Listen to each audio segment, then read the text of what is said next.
But it starts with Matt Damon meeting his wife, and he's scared to go and say hello. And he says, you know what?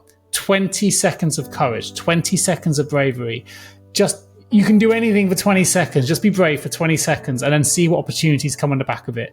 Now, he was uncertain when he went into that. And it's based on a true story, right? So when he went into that cafe and asked his wife for her number, or whatever it was he said, or made that introduction, he didn't know at that point he was going to become his wife, but he was uncertain that she could have just said, I'm married, or no, I'm not interested, or whatever. So if you are feeling uncertain, when you get going, when you get into that flow, whether it's getting up on stage, doing that public talk, doing that thing that you're unsure about, after about 20 seconds, you'll find a lot of that initial anxiety is gone.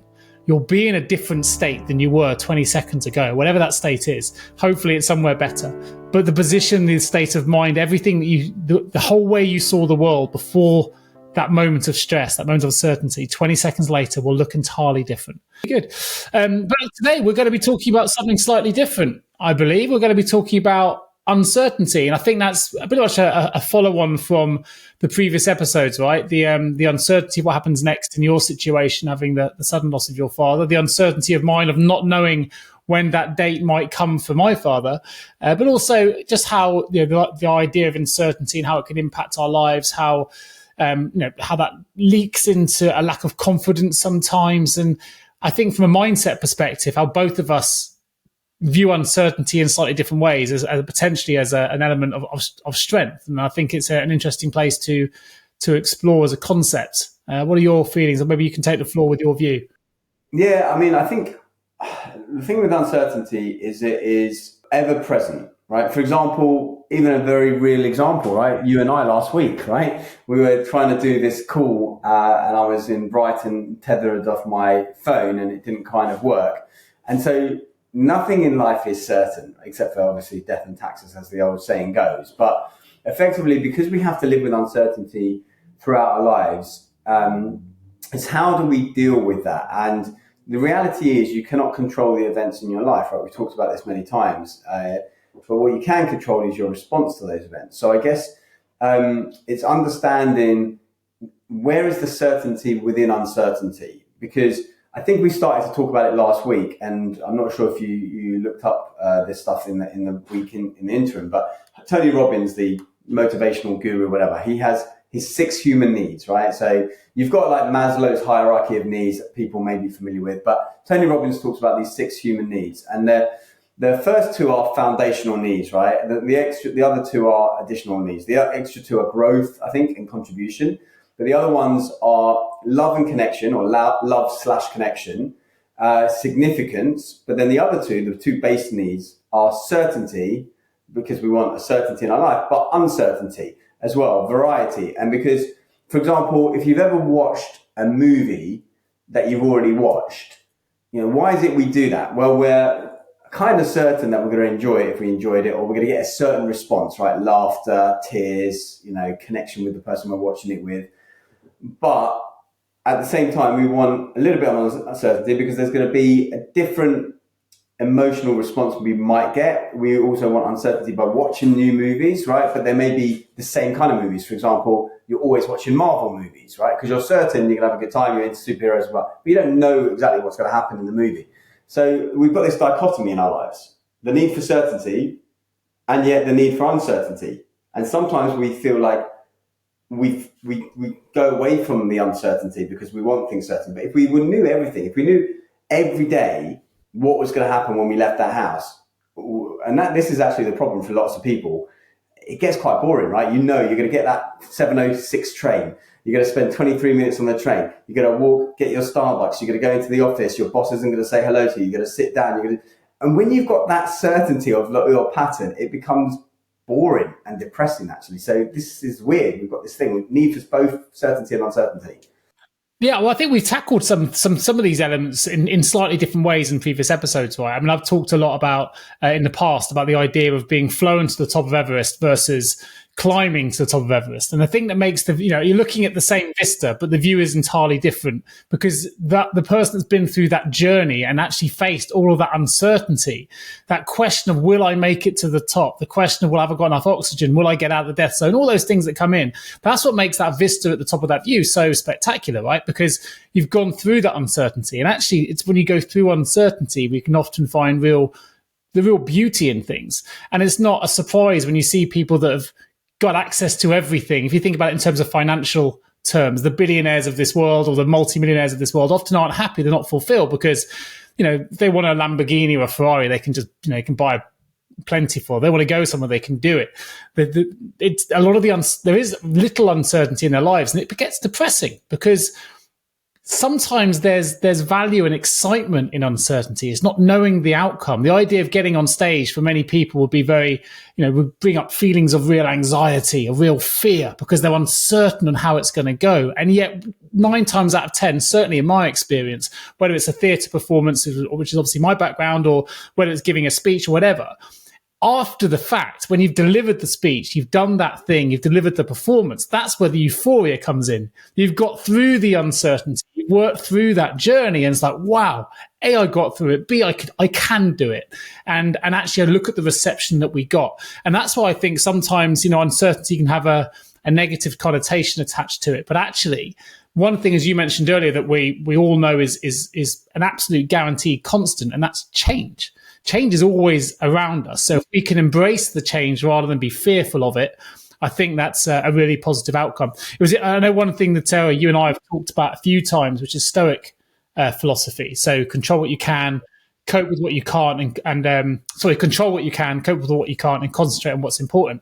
And the way that you remember that is with the C's that it relates to. But actually, there's 3 C's in uncertainty as well. And there's context, which is the awareness of the threat level, the awareness of the person laughing at us or heckling us on stage or whatever that might be, that gives us that feeling inside of that real anxiety, the emotional reaction. Then you've got the content side. So the meaning making behind that level of anxiety, the assumptions we're making. Do the people have the same values as me? Does this align with my purpose? And then there's the conduct side. So 3 C's: context, content, and conduct. And the conduct side is the acceptance of that committed action. The ability to problem solve it, the ability to label it and access the mindfulness techniques, which you're so skilled at telling us all about, Harry. That I think if you can get those 3 things together, for many people that are listening to this, to have something in their lives right now they might be uncertain about, we can flip that on its head and say, you know what, this is an opportunity. Uncertainty brings opportunity every single time. And I know that you've got some practical applications about how we can help ourselves deal with that anxiety that often comes with it. Yeah, it's interesting you talk about context as well, because when you were talking earlier about uncertainty, what jumps into my head is a specific situation where there is somewhat uncertainty, but where I really enjoy it. And this is airports. I really love airports, and I don't love them enough that I'd want to work there or spend a huge amount. But when a lot of people, they want to get to the destination as quickly as possible when they start their holiday. Then my holiday always starts the moment I step out the front door. But what I love about airports is this idea of possibility, is this idea that you're going somewhere and you don't know what it might bring or who you might bump into or whatever else. And inevitably, they're not particularly interesting, the airports, a lot of the time. It's rare that I would have anything massive to shout about, but it's that feeling that when I go, because I'm going into a world of possibilities. Airports, even though you might have your ticket to a certain destination, it just feels to me that the world is at your fingertips there. And I remember when I was traveling, so as you know, and maybe the listeners know, but I traveled for about 2 and a bit years after university, from 1999 to the end of 2001. And I remember what was uncertain all the time was where I was going to stay, right? Because I for the first year that I was traveling, I never spent more than 4 nights in any one location. And then I went and lived in Sydney for about 4 months. And I remember after spending 4 months in Sydney, getting on that bus for the first time, and I felt really quite anxious because I was getting a bus down to Melbourne and I was going to move there for 2 months, because I got used to that certainty of I had this flat, 3 flatmates, and I was by the Coogee beach, so I could go for a swim after work. And so I had that certainty there. And then as soon as this weird uncertainty came, I got anxious and nervous, and I had to remind myself that I was always able to do that before. Right? I was moving every 4 days or something. And so I guess my thing with uncertainty, where I talk to clients, because uncertainty is everywhere, right? You can't escape it. But where can you be certain within that uncertainty? And the place where I think that most people can be certain within that uncertainty is in their response. So what I mean by that is, for example, I'm uncertain about various things that are happening in my life, right? Not just my father's death, but some domestic issues and changes and all that. But what I can be certain of is that I'll find a way, or that I have done things in the past, right? I draw on past experiences of where I've overcome challenges, and I was certain I got through that because I did get through it because it's in the past. And so that brings me certainty. So I always say to people, find certainty in like your response, right? You're certain that you're going to adapt. You're certain that you're going to be flexible. You're certain that you're going to survive this in some way, shape or form. Might not be the way you want, but you've still got certainty. You can't control the event because that's going to be uncertain, but you're certain in your response. That would be my main go-to, if I'm honest. I think building on, I've got something to think about here, and this has certainly happened in my life. I'm sure it's happened to most listeners as well. And I'll get to the point I'm going to make in just a moment. But to build upon your airport moment, it reminded me of when I went to Vegas with two of my friends, and I decided that I wanted to do a skydive. And of course, that's for me as someone who's relatively fearful of heights anyway. That is absolutely like peppered with uncertainty, and the uncertainty, of course, links to then the context, the fear that if the parachute doesn't open, I'm dead. What is it? That's the biggest fear. That's what creates that anxiety. But also that's the reason I want to do it as well. Not because I want to die, but because I want to feel the rush of that level of uncertainty is what gives you the high. Knowing this could happen is what gives you the high that it hasn't, and you've come through it, and you've essentially given yourself a catalyst for growth in one way or another because you've confronted your fear and you've been able to overcome it. And there's certain things you can think about there. You might lean on breathing, for example, and I was certainly taking deep breaths before I went in and trying to calm myself because I was incredibly nervous. The danger, of course, then where the brain kicks in and where we can get ourselves in trouble is knowing, as you've mentioned there, and the point I wanted to raise now is knowing where we're certain, I think, is great. I couldn't agree more with the advice you've given. But for people listening to this that are going through uncertainty, what we tend to do is our brain node takes over and takes us to a place of probably 10, 20 times worse than what's actually going to happen. We create these stories in our minds of saying, if I do this, then this could happen, then this could happen. It's a bit like I work in the world of recruitment and someone gets made redundant. And I obviously coach a lot of clients, particularly in relation to career coaching. And their biggest fear is, and that means, if I don't find a job soon, I'm going to be unable to pay my bills. I'm going to end up losing my house. Then I'll end up homeless. Then my kids have nowhere to go to school. I won't be able to feed. And they've gone to the nth degree because it's the what next, what next, what next. And that's where the uncertainty can build real fear and paranoia and anxiety beyond belief. And even if you find your certainties within there, that's the thing I think is sometimes can be quite difficult for people to manage. It's interesting that you use that as an example because you talked about Stoic philosophy before, but one of the ways that they deal with it, and I think I might have mentioned it before. I certainly mentioned it to a friend of mine about 6-7 weeks ago, but it is actually to play out. Or you've mentioned it before as catastrophizing, but like to play out that worst case situation, because often it will never get as bad as the way you catastrophize, but then when you get to that point, you go, okay, so then what's going to happen? Because I've often thought about this. If I do this and I do this, then what will happen? I go, all right, well, I'm going to have to, join the army just so I have a roof over my head. Now, I wouldn't really want to do that, but I think this actually is something I was doing, unfortunately, with my dad, right? And I've been doing this for about 3 or 4 years, maybe longer, because I remember reading about this in, I think it's A Guide to the Good Life, which is a really good book on Stoic philosophy that I do recommend. And so I started playing this out, right? How would I be? And actually it's really hard because you're basically doing negative visualization, because you close your eye, at least I close my eyes, I get into it.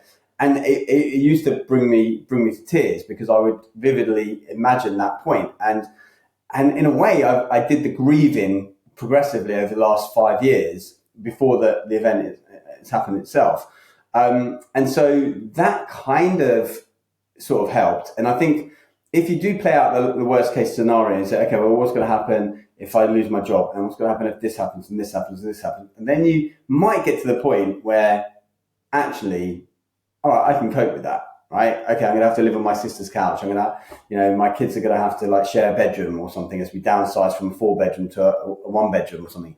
Not great, and probably unlikely to happen as well in the grand scheme of things. But you get to that, the worst case scenario. I think it's actually a coping mechanism, coping tool.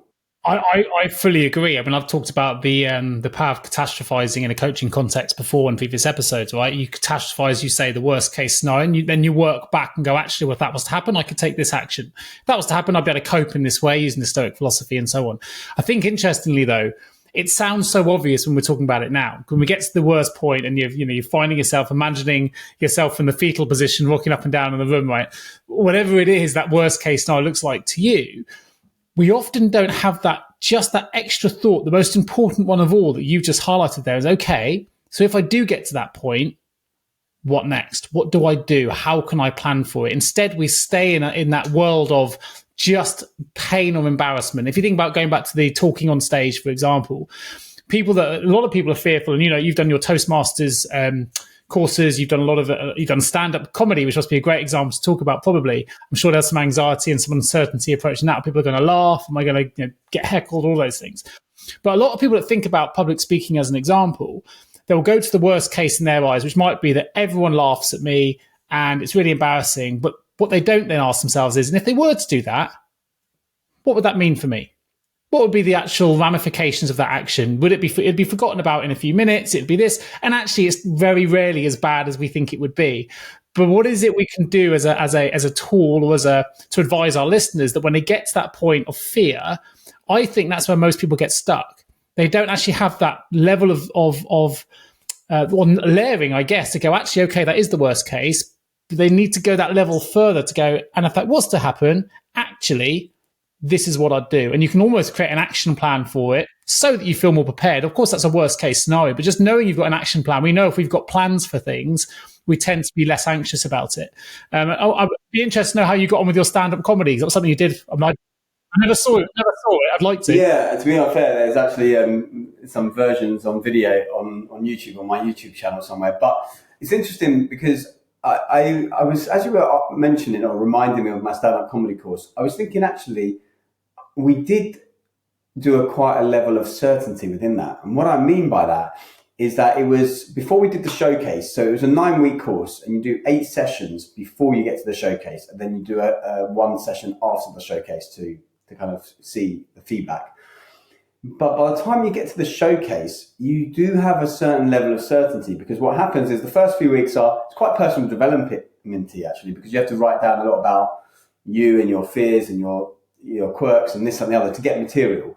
But you're practicing that material in front of the other 10 or 15 people on your course. So you get an idea of what's going to work and what's not going to work by the time you actually get to that showcase. So you've got obviously uncertainty because it's a new crowd, new dynamics, you're on stage, it's all that. But you also have a certain level of certainty because you know that of the 100 or so jokes or bits you put in there, you've only kept 7 or 8 because you've whittled out the other 90 odd because you've done that. So you have a level of certainty which actually gives you comfort. And I think that plays into a lot of the things that you were mentioning about.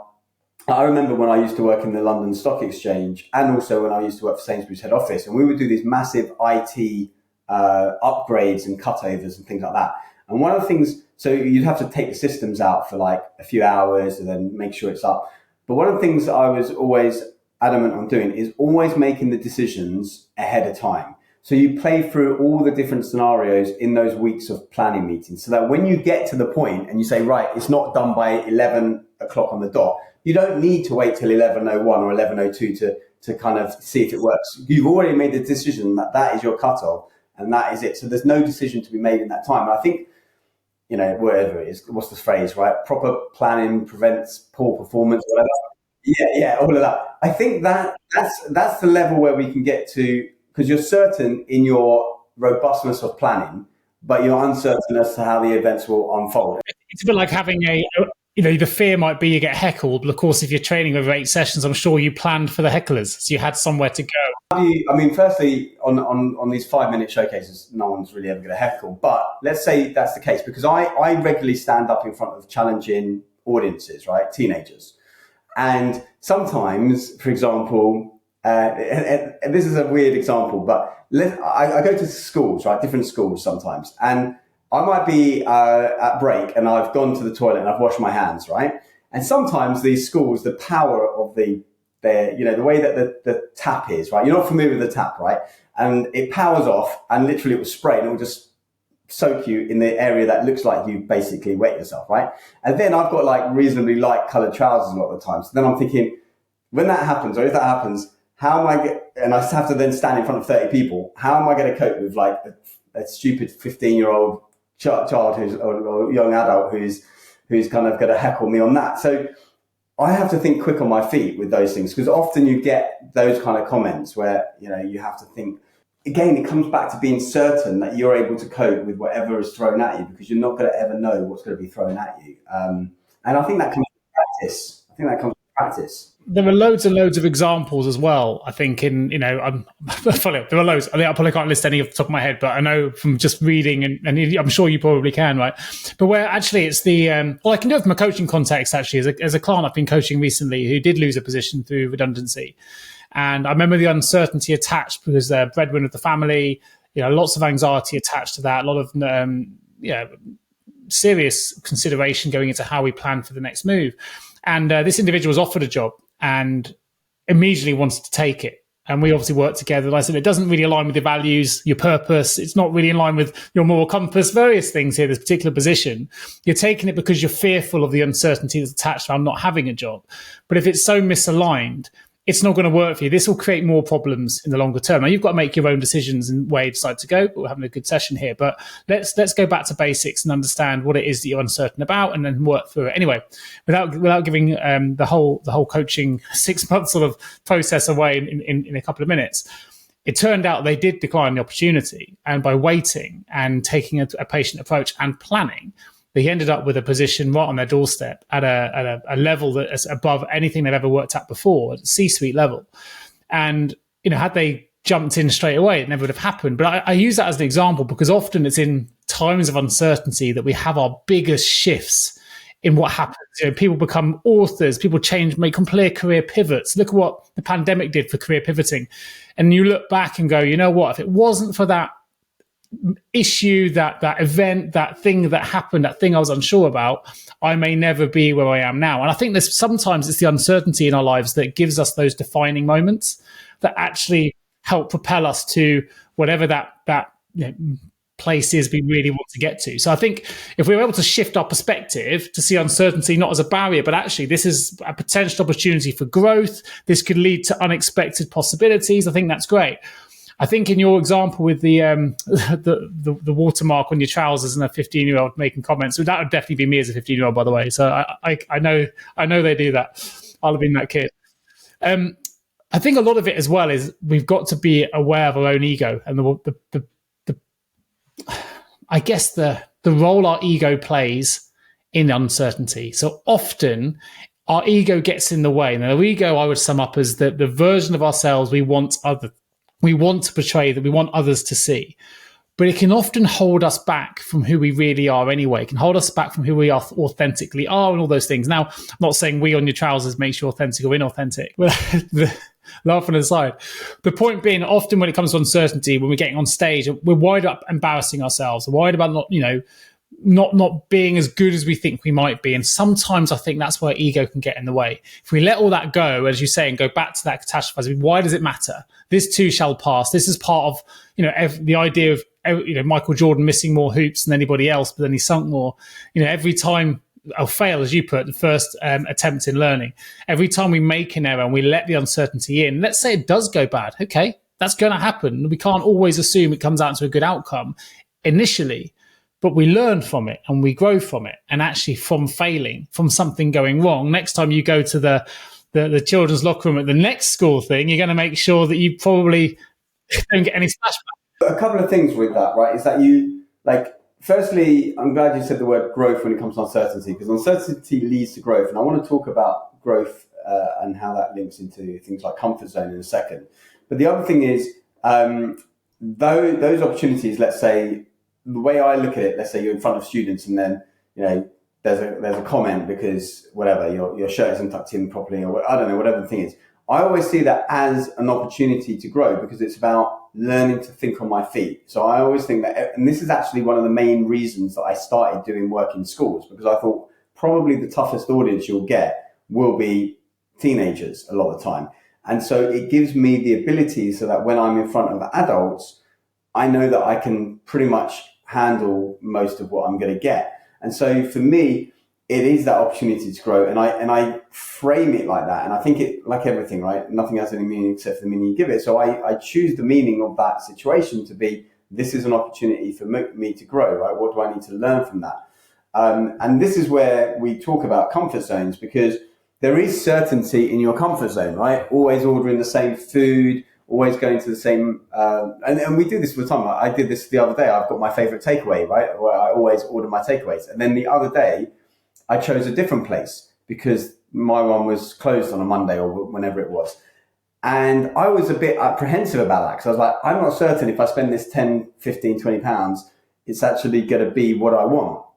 But then I went into certainty mode, and I thought, well, you know what? I'm certain I'm going to eat it anyway, or I'm certain that if it's so bad, I'm never going to order there again. So either way, I'm going to win in some way, right? Because I've ticked off something.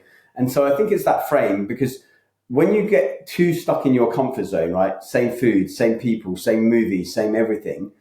Okay, there's nothing wrong with that, I say to people, right? Nothing wrong or right, you choose it. But most growth and most great stuff in life happens outside of one's comfort zone. And so there is uncertainty outside of the comfort zone. There is clearly uncertainty outside of the comfort zone, because you're not used to being there. But that's the only place where we grow. And this is why we have to get comfortable with being uncomfortable. We have to be comfortable with being uncertain, because that's where growth comes. Otherwise, if all we wanted to do was be certain, I joke with students, at one point, crawling was part of their comfort zone and walking was not. But they had to push themselves outside of that zone because they saw other people doing it to get there. If we all wanted to stay in our comfort zone, we'd all be on our hands and knees crawling right now, but we're not. But somewhere between the age of 2 and 3, and whatever age the person listening right now is, we might think that it's okay to just stay in our comfort zone. And for some people, it might be, if you want limited options and limited opportunities, and that's fine. I'm not here to say that's right or wrong. It's just that the majority of people tend not to want that. I mean, I'm sure it's a whole podcast in itself, and I'm sure it's on our list of covering anyway, which is all about happiness, right? I would argue that if you're always stuck in your comfort zone, are you really hitting your heights of happiness? Because we're not challenging ourselves and we're not pushing ourselves into those uncomfortable zones you talk about that allow us to grow. And I think if we're not growing, then we're stagnating. And I personally, maybe I'll get people to disagree with me on this, I feel like if you're stagnating, you can't be that happy.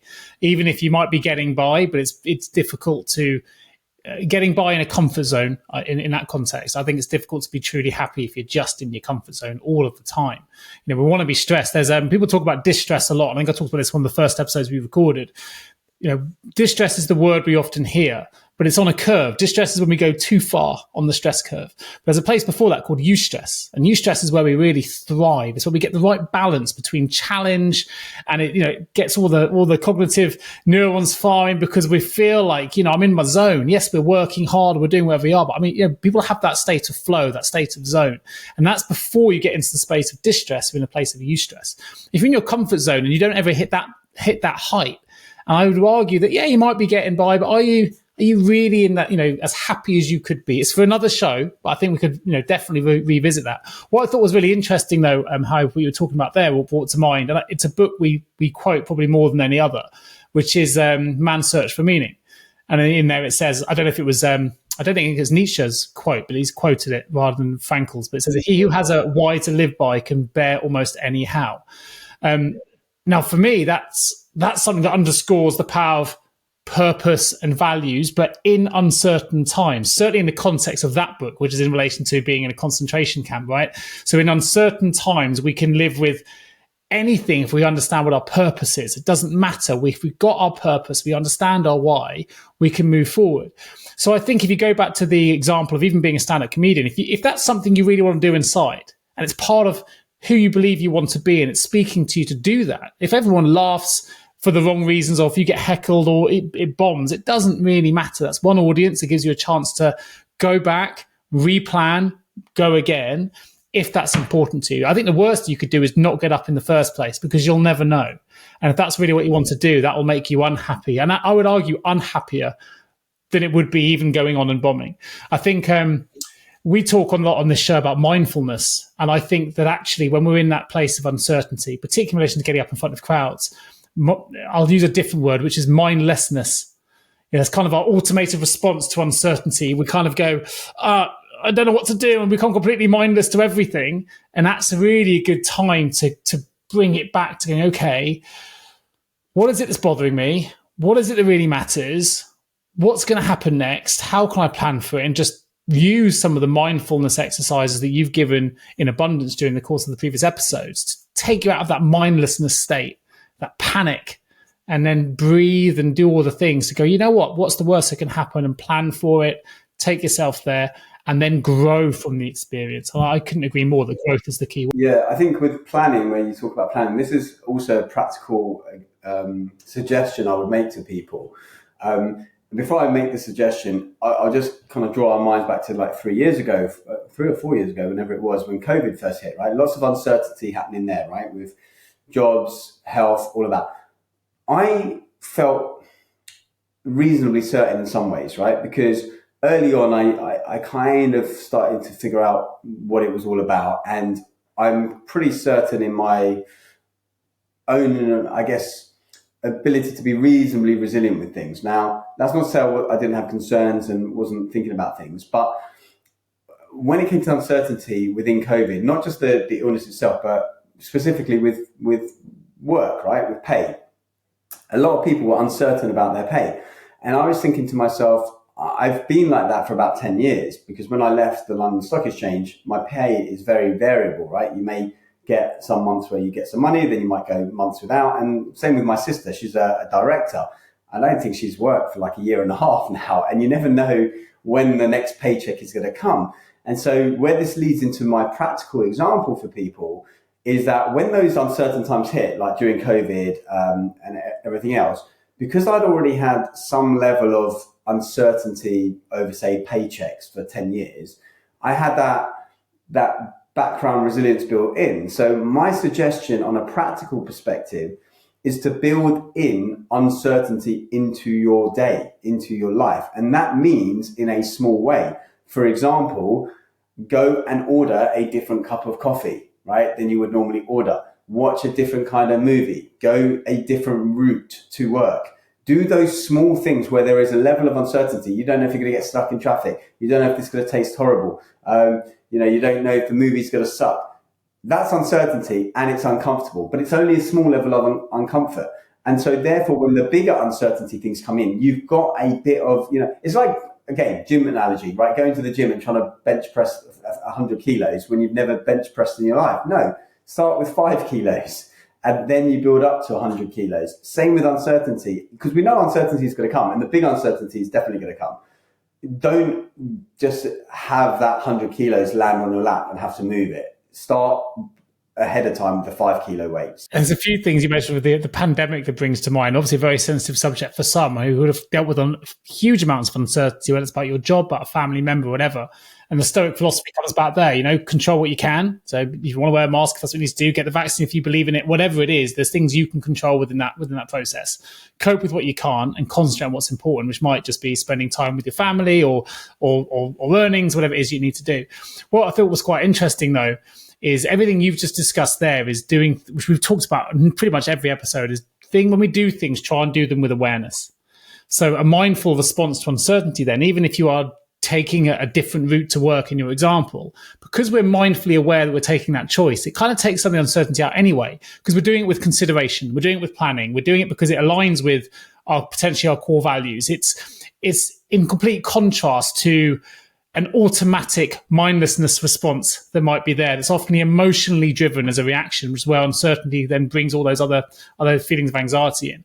And yeah, I agree. You know, those kind of exposures to those smaller things can be really, really helpful in that context. And I think even in the pandemic, for many, of course, it was a devastating time for many, many reasons.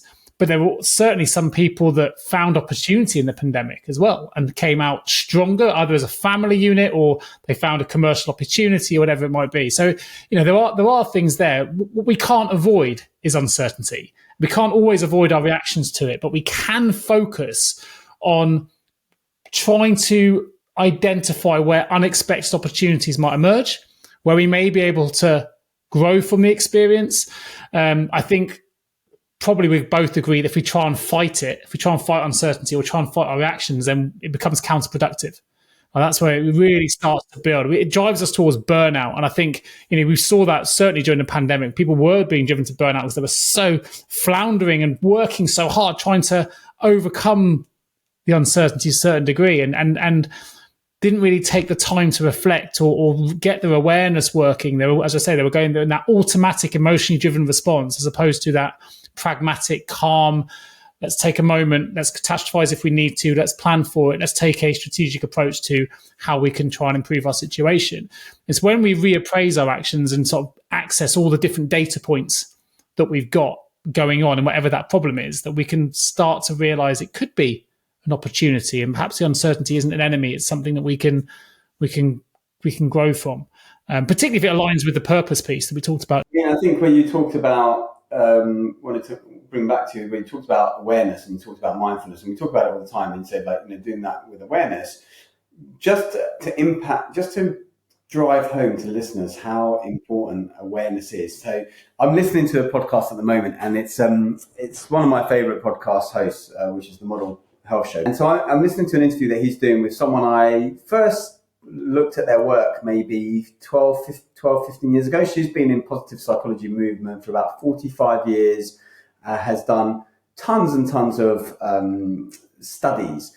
A lady by the name of Ellen Langer. I'm not sure if you've heard of her or not, but anyway, I've used her studies many times in talks. And one of the things that she was talking about today and reminded me today of the study I was looking at was the hotel maid study. In fact, I did a video about this back in 2012, I think it was, on my early YouTube channel, where they took a group of hotel maids, right, people that change the bed, do the cleaning and all that. And they were from 7 different hotels across the state or wherever they were looking. And they had some people who said that they did no exercise. The rest said they did moderate exercise. And what they did is they did an 8 or 12 week study, and some of the group, maybe half the group, were, you know, just given a lecture on the importance of exercise, healthy lifestyle, and so on. And the other half were also told that, but then they were also told how when they hoover a room, it uses up 50 calories. When they do change the bed, it's 50 calories. Go up and down the stairs, it's 50, whatever the thing was. And then they came back 8 weeks later, 12 weeks later, and they checked they hadn't had any extra shift patterns, they hadn't changed their exercise habits, anything like that.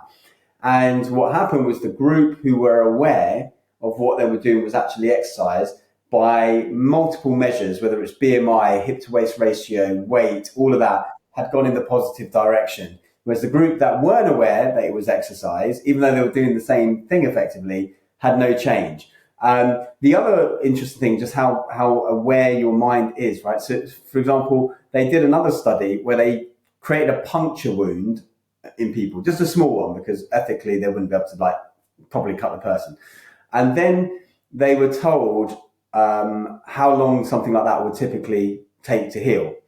And those people that were told the shorter amount of time, like it would take, 15 minutes or an hour, whatever the thing was, collectively, statistically, had shorter healing times than those that were told it was longer. And she went on and on about these different studies. And the other one, I think it's Ellen Langer that did this one. I think you know this one, but they took, I think it was old age people, right, geriatrics of some description this is done in the 1970s, this study.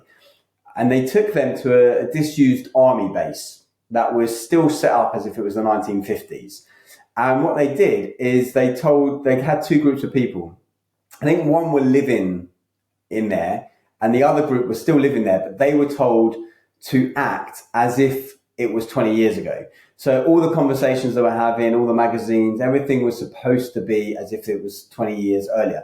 When they looked at the study afterwards, they noticed that strength had increased in those people. They had better gait, as in walking. They were more upright with their posture. Their balance improved. They'd effectively regressed somewhat age-wise because they were told to carry their own luggage, all of this, and they became younger because of it, effectively. And this is just how powerful awareness in the mind is in your practice. I think I'm seeing it right now with my dad, right? He's gone to France. The uncertainty of where he's going to be and how he was going to fare. Actually, when he's in France at his place where he's got a nice big garden and things to do and he can get back to what he loves doing, he's not thinking about the illness or the cancer. When you're sat at home and you can't get out and you can't go anywhere, you're left with just your own thoughts. Of course, you take it to the worst place, the uncertainty. When's it going to be my time? Will my family be with me?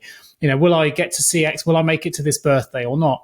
And yet the idea of distraction now, he's in France. I'm not saying that this necessarily changes the end date, whoever the greater things out in the universe are dictating that time will be, is going to necessarily change. But his fear of it changes because he's not thinking about it all the time. I thought it was quite interesting when you talked about the weight one, though, because arguably you could say that those that are more aware of what calories they're burning actually put on more weight. Because when you have awareness about how much the calories, and actually you didn't give the result away, but I made the assumption they were losing. But often when you think you've lost or you've burnt so many calories, you give yourself more justification to go and any excess calories. So it'd be interesting if some of the results fluctuated one way or the other. Although there was another study she was quoting where they had groups of people drinking a 350 calorie drink, and a third of the group were told it was only 150 calories. Another group was told it was 350, and another group was told it was like 550. And the changes physiologically when they measured, whether it was blood glucose, all of these things, was totally different, right? Based on what they perceived they were having. So I haven't listened to that podcast. I will do it. It'll be on my, it's probably downloaded on my iPhone. I need to give it a listen. But what I will say, I've been reading the book Cured. And this is all about remarkable recoveries from, terminal illnesses across the board. I'm reading it obviously because of my dad, and I think it's interesting, and the power of the mind is very much in there. But there are a lot of examples in there about where, certain people have been given a placebo, but because they didn't know they were given a placebo, were fully believed they had the actual medication. They've completely recovered from things that were completely terminal, just because the power of the mind, that they were certain in their mind that they were having something that was going to cure them. That's what they were told. They believed it, and lo and behold, they end up, recovering from things that were in the world of Western medicine, shall we say, were unrecoverable from.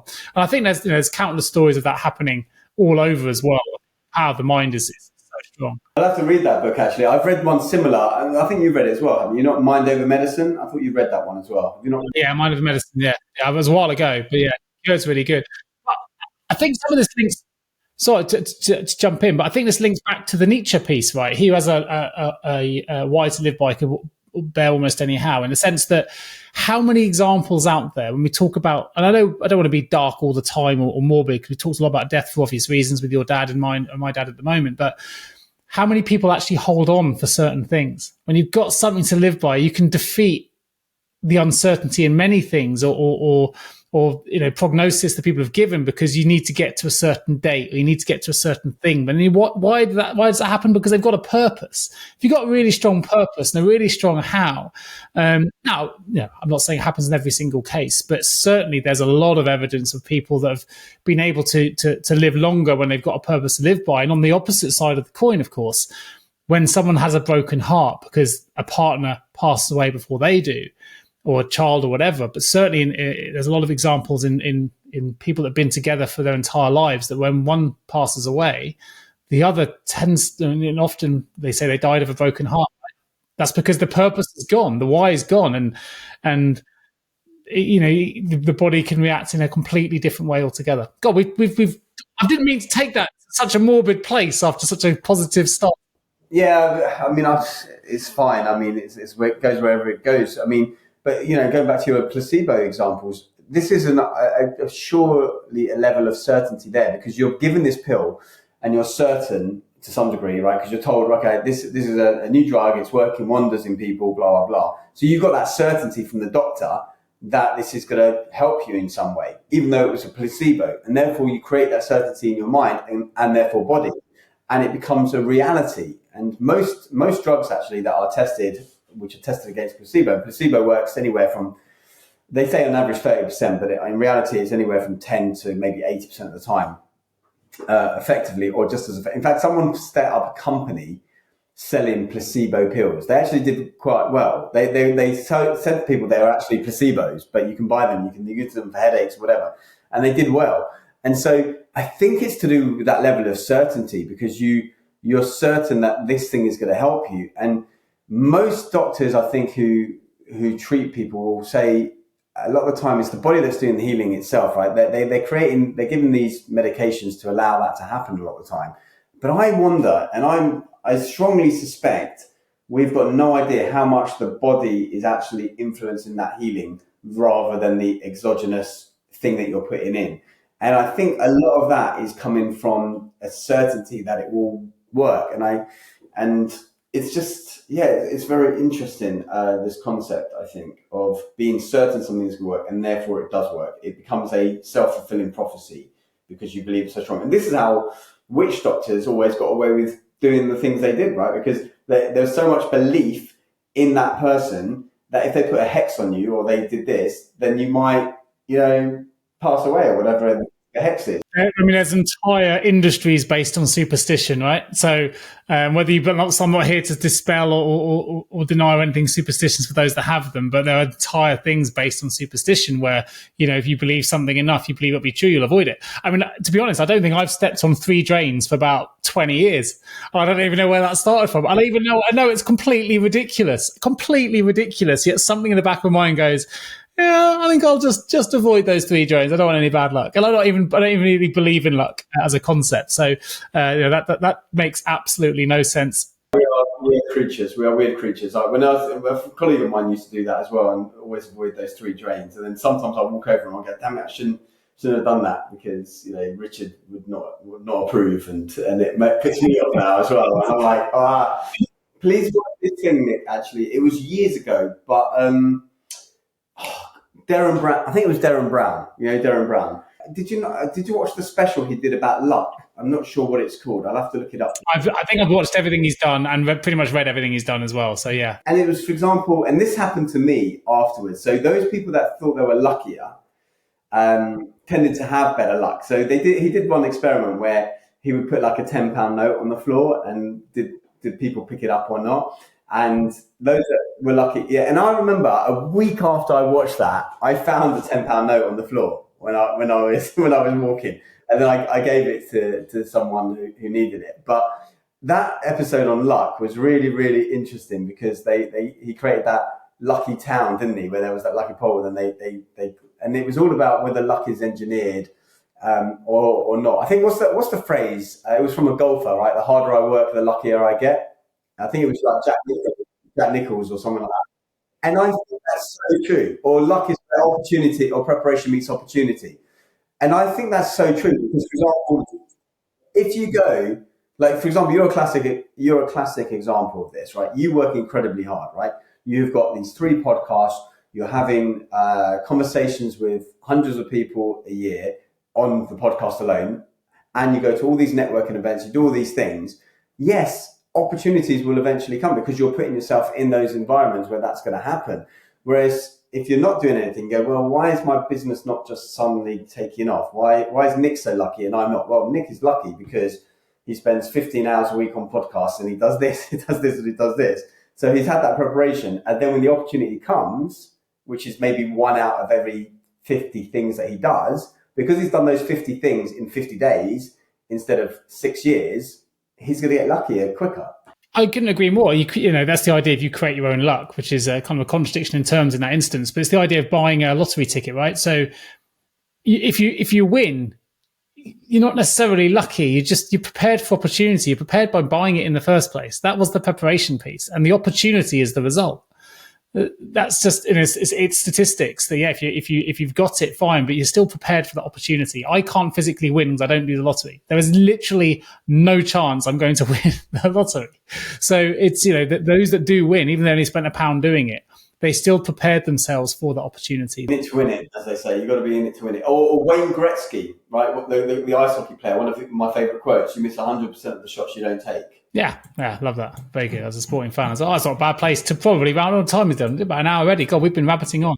Well, hopefully, for those that are struggling with anything from uncertainty, I'll let you sign off today for the listeners. I'll finish with this bit and I'll hand back to you, Harry. But there's a movie which I've talked about on the show before. I love it. It changed my life, and in a way that people won't realise. But it's massive, and I say it to everyone that I meet since. Certainly, in the coaching capacity of my kids. About a zoo, brilliant movie. It's about a zoo actually based just around the corner. You know where I'm going with this. Just around the corner for me here in Devon. American movie, but the zoo itself was based in Devon. But it starts with Matt Damon meeting his wife, and he's scared to go and say hello. And he says, you know what? 20 seconds of courage, 20 seconds of bravery. You can do anything for 20 seconds. Just be brave for 20 seconds and then see what opportunities come on the back of it.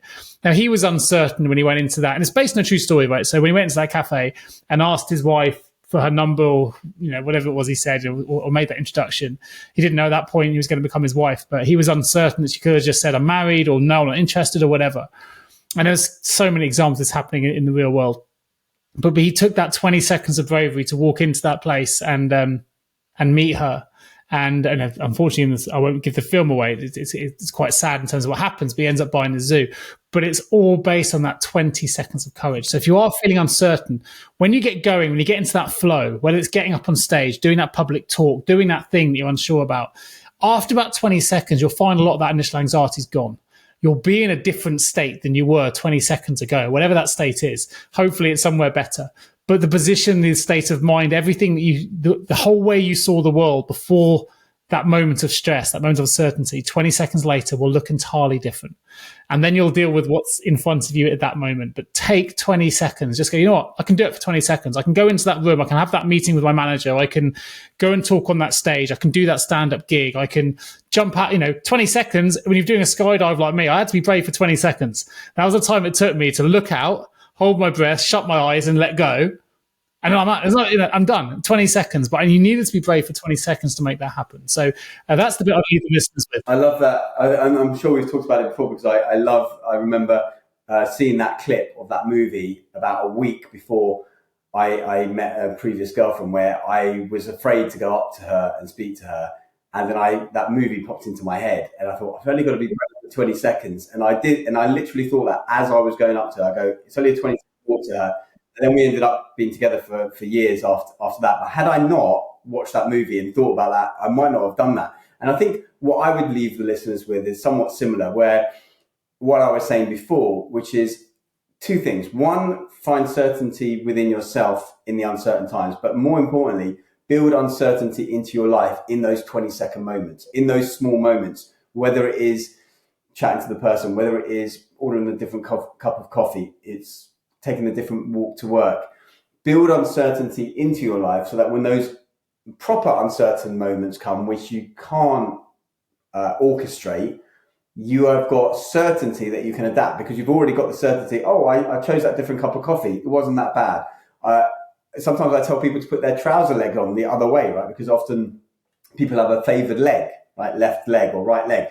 And we do the certain way all the time. And then just use the other trouser leg, your other leg first, because what it will do is it will tell your brain, oh, I did something that was unpredictable, uncertain, and I'm okay. I'm still alive. And then you build that into your psychology, where you say, I'm actually okay with uncertainty. That is the best advice I would give to people, is build it into your daily habits, moments of uncertainty, because then when the real uncertainty comes, you're going to be certain that you can adapt and you can flex and move in the way that you need to. So that's what I would leave people with. And what now I'm certain it's time for us to close off and get on with the rest of our evening and see what the week brings us, I think. Oh yeah, I'm going to mention as well. We are launching our YouTube channel, so Mindful Pass YouTube channel. So hopefully you're watching this on that platform. If you're not, do go and subscribe. Please do subscribe to us as well on your favorite podcast channel, wherever that might be. Leave us a review if you can. Be hugely grateful. But most importantly for us, if you can spread the word, share the show, whether it's on YouTube, whether it's on your podcast platform, or whatever it might be, with anyone you think might benefit from the content we're producing. That would be hugely, hugely appreciated for myself and Harry. Harry, thanks ever so much for today, mate. It's been a pleasure to catch up as always. Likewise, Nick, and thank you, listeners, for your continued support. And please, think of one or two people who you feel could benefit from listening to this show and share it directly with them via WhatsApp or anywhere else you share things with. Good stuff. All right, take care. Stay healthy.